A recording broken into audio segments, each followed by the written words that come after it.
Chag Sameach à toutes et à tous. Nous avons compté hier le 48e jour du Homer, et donc il ne reste plus qu'une journée encore du Homer, et ensuite ce sera le 50e jour, le jour de la fête des Shavuot. La fête des Shavuot, c'est la fête des semaines. Dans la Tfila, nous disons Et Yom Chag HaShavuot Hazeh, Zeman Matan Toratenu. Le jour de la fête des semaines, la période du don de notre Torah. Alors, qu'est-ce que ça veut dire Toratenu, notre Torah? En quoi c'est notre Torah? C'est la Torah de Dieu, c'est pas la nôtre. Bien sûr, dans les Teilim, c'est marqué Uvtorato Yehege Yomam Velaila. Ki im betorat Hashem chefzo, uvtorato Yehege Yomam Velaila. Il désire la Torah de Dieu, et dans sa Torah, à lui, il étudie. Mais ça, c'est après que la Torah nous a été donnée. Et les Chachamim nous disent, lorsque quelqu'un s'investit dans l'étude de la Torah, alors ça devient sa Torah à lui. Mais nous parlons au moment où la Torah nous a été donnée. Donc auparavant, elle ne nous a pas encore été donnée, donc elle n'est pas notre Torah. Elle est devenue par la suite notre Torah, mais au moment où elle nous a été donnée, ce n'est pas encore notre Torah. Alors pourquoi on dit le don de notre Torah?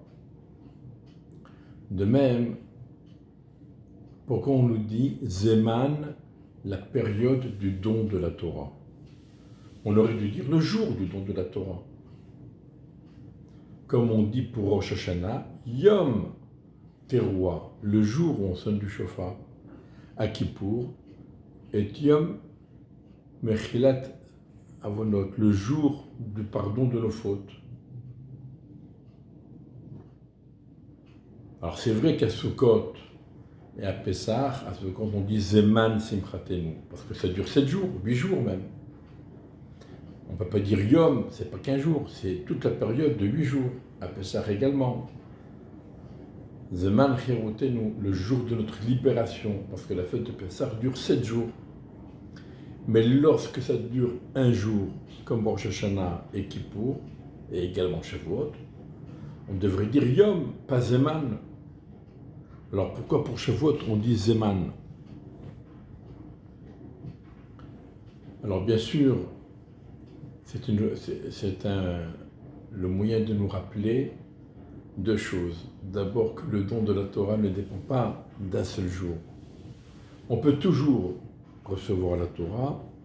La Torah peut nous être donnée tous les jours, même si le jour de Shavuot est peut-être plus propice que les autres, mais cela n'exclut pas les autres jours du don de la Torah.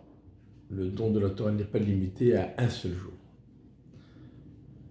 Mais ça veut nous dire également autre chose, c'est que nous ne savons pas vraiment quand est-ce que la Torah a été donnée, puisqu'il y a une grande discussion entre les Chachamim et Rabbi Yossi. Est-ce que la Torah a été donnée le 6 Sivan, ou est-ce que la Torah a été donnée le 7 Sivan?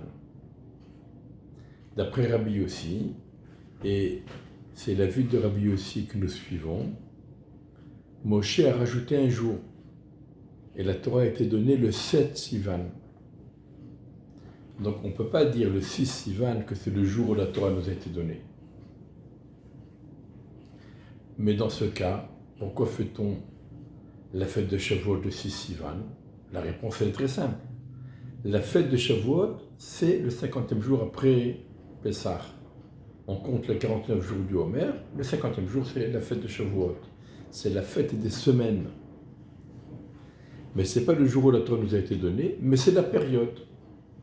Pourquoi c'est la période? Parce que à l'époque où le Rosh Chodesh était fixé par le témoignage de ceux qui ont vu la nouvelle lune, eh bien, Shavuot, ça pouvait tomber soit le 5 Sivan, soit le 6 Sivan, soit le 7 Sivan. Ça dépend s'il y avait 2 jours de Rosh Chodesh pour Iyar et pour Sivan, ou s'il y avait un seul jour de Rosh Chodesh pour Iyar et pour Sivan, ou si un mois il y avait 2 jours et un mois il y avait un seul jour. Donc ça dépend.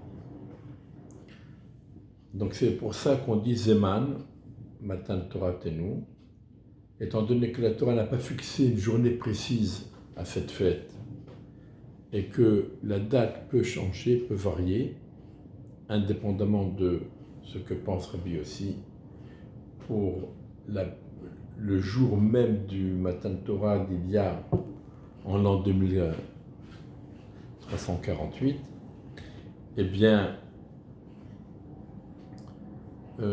donc nous avons c'est un flou pour la date, c'est pour ça qu'on dit Zeman, on ne dit pas Yom.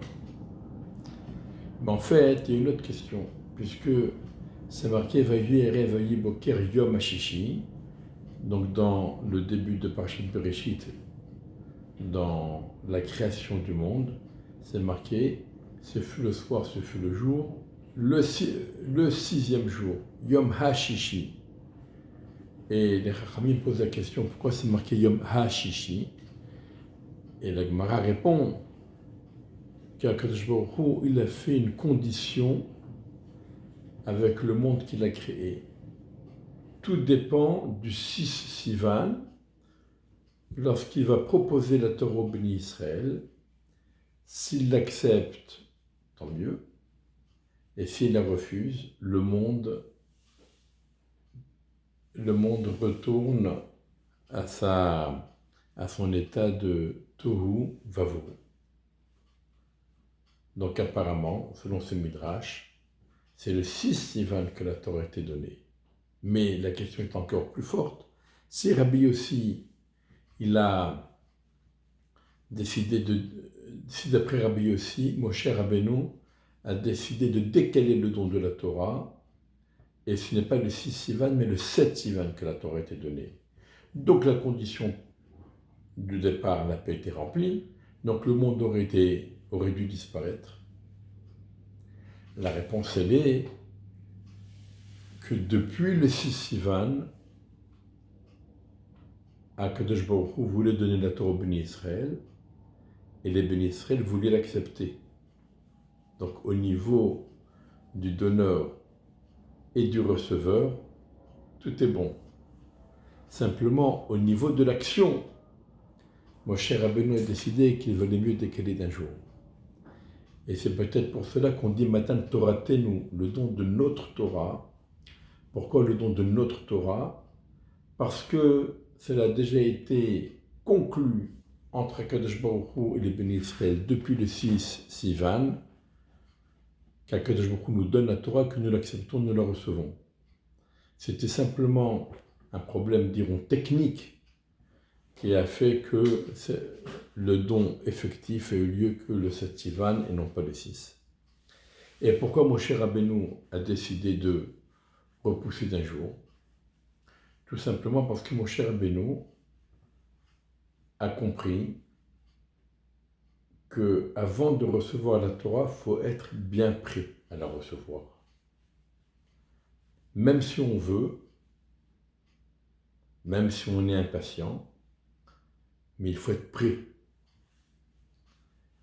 Et pour affiner la préparation, compléter la préparation à recevoir la Torah, il fallait attendre encore un jour. Quelle est la préparation pour recevoir la Torah? Les Chachamim nous disent Derech Eretz Kadma la Torah. Le Derech Eretz, ça passe avant la Torah. Non, que ça ne veut pas dire que on peut se passer de la Torah et se contenter d'une bonne éducation, d'un Derech Eretz. Non. Mais ça veut dire que le Derech Eretz, c'est le premier pas avant de recevoir la Torah. Le Derech Eretz, c'est la préparation pour recevoir la Torah. Ça vient avant la Torah parce que c'est la préparation justement pour recevoir la Torah. Et effectivement, déjà dans Parashat Yitro, lorsque, depuis le premier Sivan, lorsque les bénis Israël sont arrivés au pied du mont Sinaï, il y a eu des échanges entre Akadosh Baruch Hu et Moshe. Ce qu'Akadosh Baruch Hu disait à Moshe, Moshe le répétait aux bénis Israël. Ce que les bénis Israël répondaient à Moshe, Moshe les rapportait à Akadosh Baruch Hu. Et à ce sujet, Rashi nous dit, sur le pasouk, Vayashev Moshe et divrei ha'am el Hashem. Moshe a rapporté les propos du peuple à Dieu. Et Rashi nous dit, Elaba Katuv, est-ce que Moshe avait besoin de rapporter les paroles du peuple à Dieu? Dieu sait ce que le peuple a dit. Elaba Katuv le mettre à derech eretz, mais Moshe. La Torah vient nous enseigner une leçon de derech eretz, de bienséance, d'un comportement adéquat, et on l'apprend de Moshe. Moshe n'a pas dit, puisque Dieu sait tout ce que les bénis Israël ont dit, alors j'ai pas besoin de lui rapporter. Non, je suis un émissaire, et je dois remplir ma fonction jusqu'au bout. Je rapporte la parole de Dieu au peuple, et je rapporte ensuite les paroles du peuple à Dieu. C'est ça ma fonction. Et donc le derech eretz, ça veut dire le bon comportement, le comportement adapté à la situation, le comportement adéquat, nécessite que Moshe rapporte les propos du peuple à Akadosh Baruch Hu. La Gemara dans Shabbat rapporte aussi quelque chose d'analogue. Amar Rabbi Yeshua ben Levi, c'est dans la page 89a, Rabbi Yeshua ben Levi a dit, au moment où Moshe est monté au ciel, il a trouvé Akadosh Baruch Hu qui attachait des couronnes aux lettres de la Torah. Amarlo, alors Akadosh Baruch Hu a dit à Moshe, En shalom beicha, il n'y a pas de shalom, tu viens, tu me dis pas shalom. Amar lefanav, Moshe il a répondu, Klum yesheved shenoten shalom le rabot, ça existe un esclave qui dit shalom à son maître? Non. L'esclave, il se tient avec respect et avec crainte. Il n'y a pas d'échange mondain entre l'esclave et le maître. Amarlo aya lechal asreni. Alors Akadosh Baruch Hu, il a dit à Moshe, tu aurais dû m'aider. Qu'est-ce que veut dire m'aider? Rashi nous dit, l'omar tatzliach melartecha. Tu aurais dû me dire, me souhaiter, que mon œuvre soit réussie. À Marlo, alors Moshe a dit, Ve'ata yigdalna koach Hashem kasher dibarta. Et maintenant, que la force de Dieu, la puissance de Dieu, grandisse, comme tu as dit.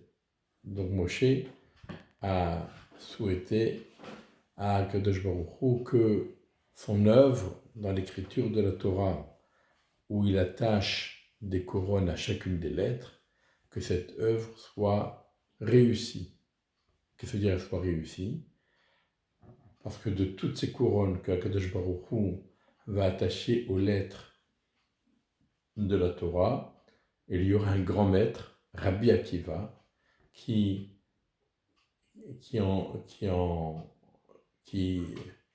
étudiera la Torah et qui apprendra de chacune de ces couronnes des centaines et des milliers de halachot.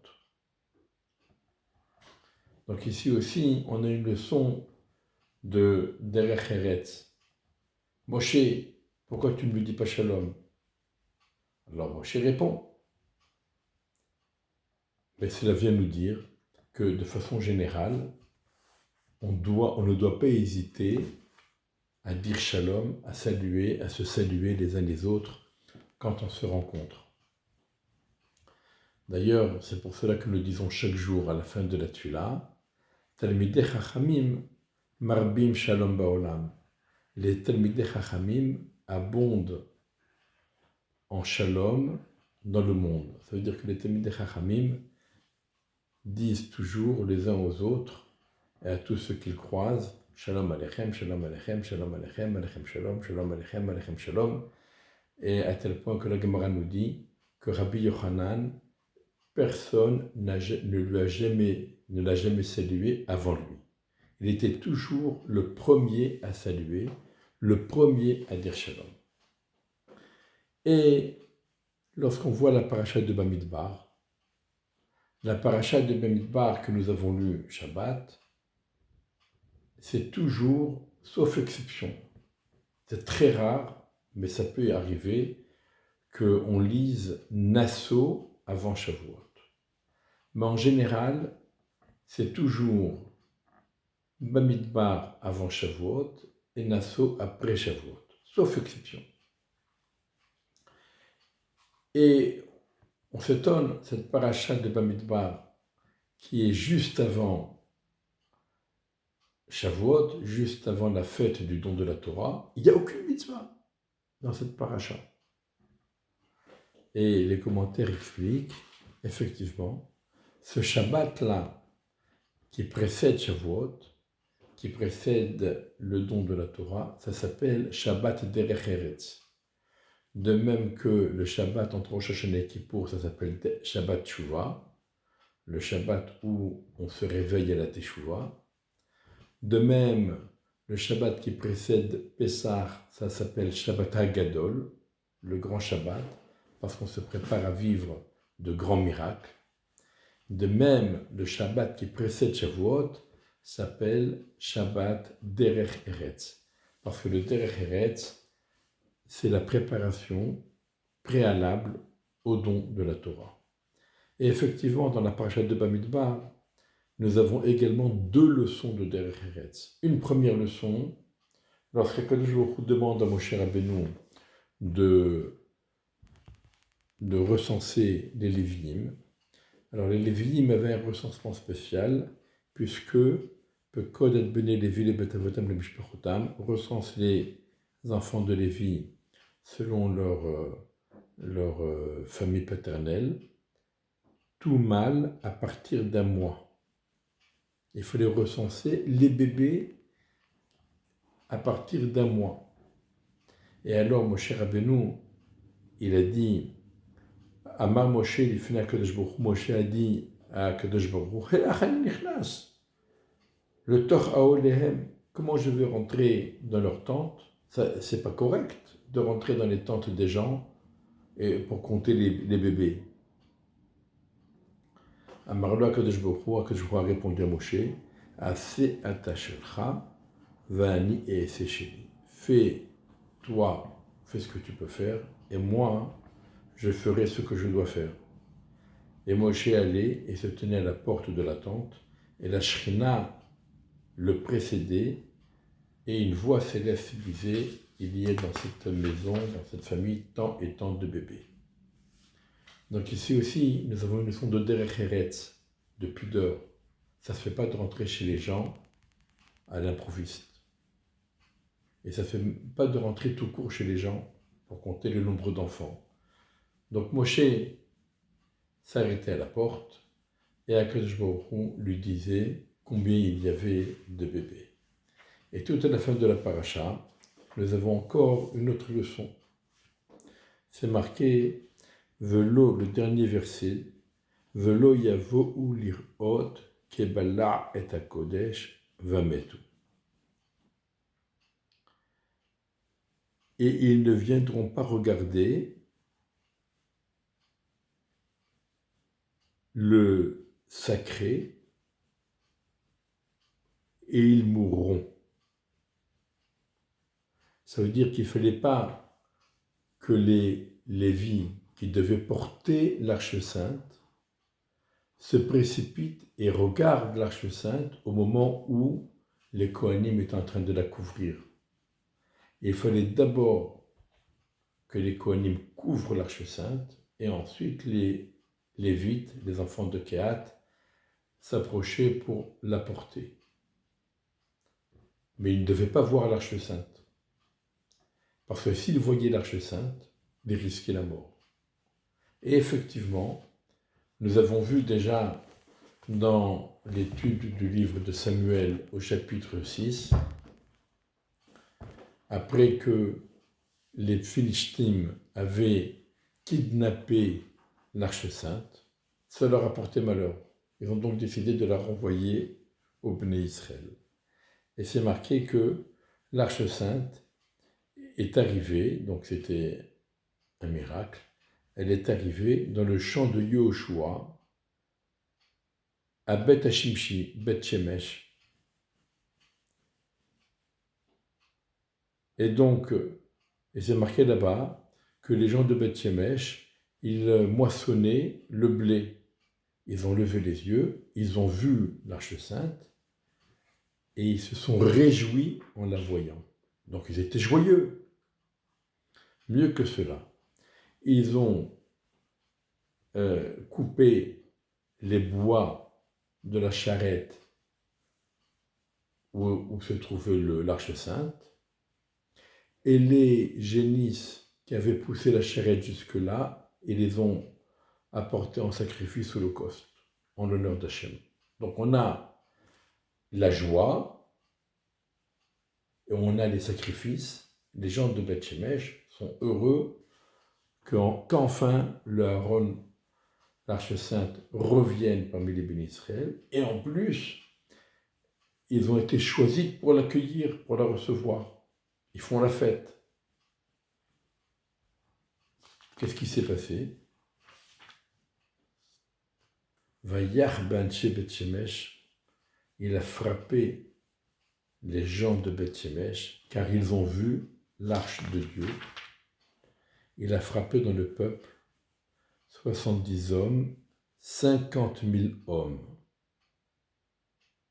Et le peuple s'est endeuillé, car Dieu a frappé dans le peuple un grand coup. Alors, 70 hommes ou 50 000 hommes, certains disent 70, et chacun de ces 70 avait le niveau de 50 000, et certains disent 50 000, et chacun des 50 000 avait le niveau de 70. Quoi qu'il en soit, ça a été une hécatombe. Pourquoi?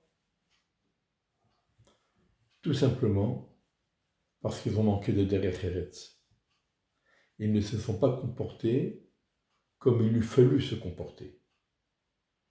Quand le Aaron, l'Arche Sainte, est arrivé, ils auraient dû tous arrêter leur travail et se prosterner. Avec crainte, la joie n'était pas de mise. Parce que la crainte, dans certaines circonstances, la crainte doit l'emporter sur la joie. Quand on est face à l'Arche Sainte, il n'y a que la crainte qui doit s'exprimer, rien d'autre. Et ça, c'est une leçon qui est valable en de nombreuses circonstances. Il ne faut pas s'imaginer que c'est toujours la joie qui prime sur tout. Non. Des fois, en général, la joie prime sur le reste. Mais dans certaines circonstances, la crainte doit dominer la joie. C'est marqué Vet Migdashi Tira'u. Mon sanctuaire, vous devrez craindre. Quand on rentre au Beth Amikdash, on doit ressentir la crainte. C'est le sentiment de crainte qui doit dominer. Quand on rentre dans une synagogue, la synagogue, c'est un Beth Amikdash. Et selon de nombreux décisionnaires, c'est une obligation de la Torah de ressentir la crainte quand on rentre dans une synagogue. Pas la joie. la crainte. On est heureux au fond de nous-mêmes, en notre fort intérieur. On est heureux et joyeux qu'Akadosh Baruch Hu nous donne le mérite de l'approcher et de pénétrer dans son sanctuaire pour prier, pour s'adresser à lui. Mais on doit ressentir la crainte lorsqu'on est dans la synagogue. Et d'après, comme on l'a dit, de nombreux décisionnaires, c'est une obligation de la Torah. Voilà donc quelques idées de préparation au don de la Torah à la fête de Shavuot, Derech Eretz Kadma la Torah. Et renforçons-nous et n'oublions pas que la fête de Shavuot est une fête où il faut beaucoup étudier la Torah, il faut bien étudier la Torah, mais surtout une fête où il faut beaucoup prier. Il faut prier pour se sentir plus investi dans la Torah, plus concerné par la Torah, plus imprégné de Torah, heureux dans l'étude de la Torah. Nous devons prier sur ça, c'est parce que ce n'est pas une évidence, et ça ne vient pas tout seul. On a besoin qu'Hachem nous aide pour qu'on puisse se sentir heureux et investi et concerné quand on étudie la Torah. C'est aussi un jour où on prie pour les enfants, que eux aussi aient le mérite d'étudier la Torah avec amour, avec joie, avec entrain, et de s'en imprégner, de l'intégrer. C'est l'occasion de prier pour que ceux qui n'ont pas encore eu d'enfants, qu'ils en aient, que ceux qui ne se sont pas encore mariés, qu'ils se marient. C'est l'occasion aussi de prier pour que tous les malades guérissent, parce que le jour où la Torah a été donnée, tous les malades, quelle que soit la maladie, ils ont tous guéri. Alors qu'Akadosh Baruch Hu, prions et qu'Akadosh Baruch Hu nous comble et agrée nos prières. Et Bezrat Hashem, que très bientôt, nous puissions avoir la bonne nouvelle du retour de tous les otages et de tous les soldats, et que la paix revienne en Eretz Israël, dans les communautés, dans les familles et dans le monde entier. Chag Sameach.